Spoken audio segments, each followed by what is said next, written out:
Good morning, everyone. Happy Thursday. Today is Thursday, October 8th. You guys, I'm not even going to lie to you right now. I am so aggravated and frustrated, and I am trying to stay relaxed and calm.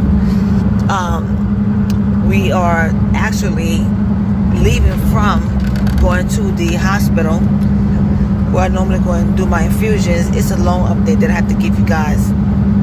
So I was going over there to get my shot, and literally we pulled into the parking garage, and the one of the nurses called, well, not the nurse, the desk clerk called me, administration, and she told me that I had to be rescheduled. Well, I wasn't due for my shot.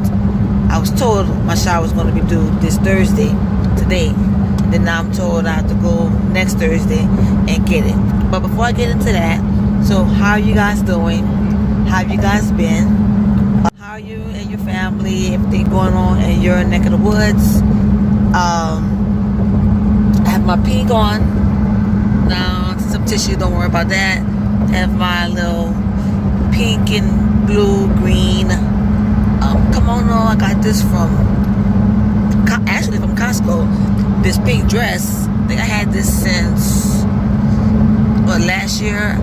I don't even know where I got this pink dress from, to be honest. Here in Louisiana, we're always dealing with crazy, outrageous weather, especially hurricane season. And this is about what, the 20th hurricane name, something that has happened in such a short time. Good morning, honey. So now everything has been talking about, what the news has been talking about, Hurricane Delta. They say first it's going to be like a category 5, then down to category 2, category 1. And like I said in the previous videos, we don't want anything to not just harm our area, because this literally, from what the news has been saying, that it's a threat to like the whole state of Louisiana.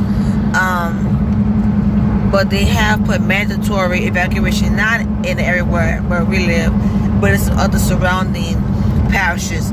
So some parishes are definitely mandatory, other areas are voluntary. And as a family, we always do, just praying and preparing ourselves, in case it's something worse to change and we needed to, be prepared. We always have a game plan if we needed to leave. We're always on the up and up to know what we have to do, making sure that my meds, appointments, everything is good to go, so that I will be okay. So to take care of everything, to make sure that we are all, just in good working order, and everything is, it just flows well without a hitch, without, being stressed and agitated.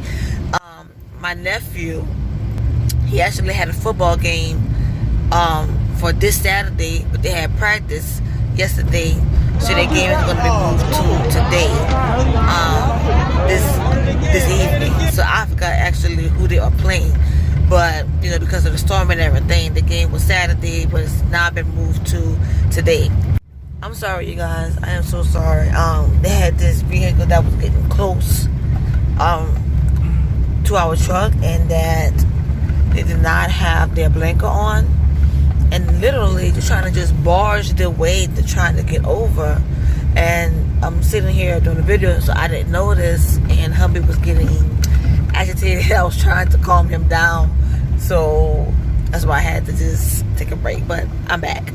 So just really just keep your keep Louisiana in your prayers at all times, as we keep just everyone, and that's the way that we should be. It shouldn't have to take a storm, a pandemic, shooting, anything, just to have the world to come together. Sometimes some things that they have to happen, and I'm not saying I agree with that. Don't take it like that. I'm just saying it's just for some people, sometimes they don't get it until things hit them. Then it's like, then it start being nicer and kinder and sweeter, and start having more compassion. You shouldn't have to take that. But sometimes some things have to happen to move you to compassion, to understand what other people go through, and try to walk the experience in their shoes. I do urge everyone to goddamn vote. my videos, you know, like I said, my videos it's not just about my health. It is about my health, but I try to make my videos, you know, more inclusive about everything. You know, you see things about my husband and I. You know, you see things about my family. You know, here and there. You know, I give encouragement. You know, talk about just a little bit of everything. And I'm not going to tell you guys who to vote for because that is not my business. But I just do urge you guys just to get out there and vote. I know back in September, I forgot exactly what day that it was. I know it was like National Voter Registration Day. So, you know, however you guys decide to vote, whether you vote by mail, you vote online, you vote by text, if you get out there and you do it, just get out there and vote. Your vote matters. Your voice matters. It doesn't take anything from you to share your opinion, share your thoughts. And like I said, other individuals, it doesn't make any sense to sit down and complain and you cry about you want change of this, you want change of that, you're tired of this, you're tired of that, and you're not out there. You want McDonald's, right? Yeah, McDonald's. And you want so many things to change, but you're not out there lifting your voice, and you did not put your vote out there to exercise your right to bring about the changes that you desire, you want to see. So if you want to change, to be the change you want to see in the world, and get out there and do it, make it happen. McDonald's line, I don't know if you guys can see it. We decided to pass it up. McDonald's line is out of control. I mean, that's just how it is.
Okay, you guys, so we have left the infusion center.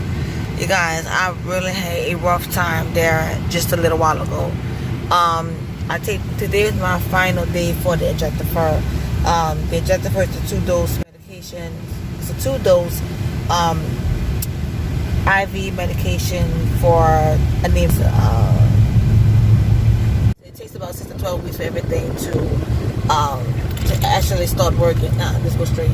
Actually start working as it should. So hopefully by that time things will be back in normal where I can. You good? Yeah. Things will be back in normal where I can, you know, have my body feel. I said about today was it was only about maybe 15 minutes of taking it, but it seemed like a long time. I started feeling nauseated within the past maybe 6 minutes of it going in, and I already dealt with nausea many times in my videos. I'm already starting about to have stomach issues because of the MS, so I deal with gastritis. I no longer have gastroparesis, but I do deal with gastritis. I take the medications for the gastritis to keep it under control. I'm always nauseated, but last week I didn't feel the nausea like I felt on today. But today I did feel nauseated, and it was really, really out of control. So they give you like a juice, cookies, and they offer you a blanket. It's normally like what I do when I go to the other hospital to do my regular infusions. But everything that I ate and drank, even having some water, I had some water here, right there. I even threw some of that up, but I brought the rest of the water home with me to try to help to keep my stomach calm. And they also gave me like I did take my nausea medication, and they did give me like a little small bag of fluids that they added to the Injectafer to see if that would help. So that was very nice and kind of them, and it did help after a while. But it took a while, and it was a lot. So, but I'm glad to be feeling a little bit better. I'm not looking as pale, as I was. So glad to feel a little bit back to myself. But I had a low-grade fever. It didn't go to anything high. I just took, but in the past video, before this one, see that it said that I didn't have a fever, but when I checked it again, I didn't take another, I didn't record that section, but I did have a low-grade fever after a while once I took it again. And I just took like some over-the-counter medication until like the Mucinex, took a Tylenol, and after a while that it broke. I didn't go to the emergency room. I just doubled it at home to break up the phlegm and tried to get past as much as I could, but I happened to go to the ER. So I think between that and what I deal with on an everyday, daily basis, just all those things running together, and then adding that injector for the day, just really having something just feeling like it wanted to explode. I did get a chance to finish telling you guys about the update from earlier on today. So okay, let me get back to that. So from earlier today, I had went across the river to go and do my vitamin B12 shot. Now, on yesterday, I went to go and see my neurology doctor, and I had to follow up with him. I followed up with him on yesterday. I go back to see him in 2 weeks around the 21st. I think that's on a Wednesday. 21st, yeah. I think it's on a Wednesday. So the medication, the infusion that I get at the other hospital every Monday and Thursday, like I said, it's the lactated rinkers, for dehydration, but they also mix it with vitamins and minerals for me. So it kind of looks like a light banana bag. Was what they do to try to keep me, hydrated, and it brings a lot of vitamins and minerals in there for me because my body has a hard time of, I'm already on a lot of medication, taking oral pills, and then sometimes when I've had a lot of vitamin deficiencies of many different things, I've gotten shots, and I'm not a fan of shots, but my doctors did notice how much my body had improved much quicker, excuse me, you guys, than of just doing the regular oral medications. Suspend for 2 weeks the infusions and have me to do Gatorade, Powerade at home to see if I can tolerate that without overpowering my body to get that every week, 2 days a week, twice a week. And he just wanted to try and see if he could wean me off of it a little bit and see how my body would react. And on Tuesday when I went to have my infusion done, I was stuck 6 times by the same individual, which I did give him permission, and let me explain the reason why. On the 7th time, it was a different person. The reason is because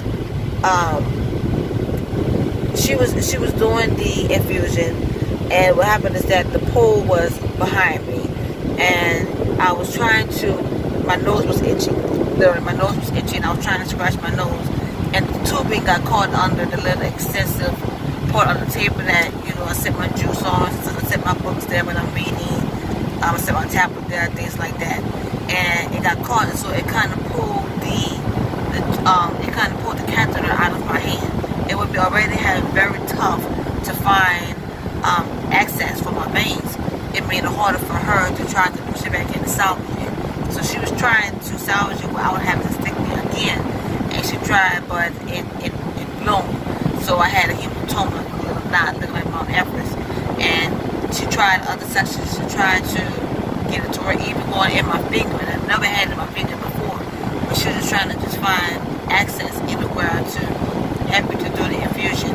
And she's very calm, very nice about it, but it wasn't working, and I gave her the permission to do so. And Gatorade, Powerade like that, I would be able to avoid getting a second surgery to get a portal catheter, any type of just permanent access surgery done. And so he was trying to see if that would be a better option for me. But trying to get that done, he was trying to see. But the issue that we notice with my body is that even though I no longer have the gastroparesis, having the gastritis, I still have major issues with digestion. A lot of times I'm full. I still deal with those same problems. And back in August, when I when I received when I got the endoscopy done, and I had the I had the Botox injection in my stomach. It was still a lot of problems that I received.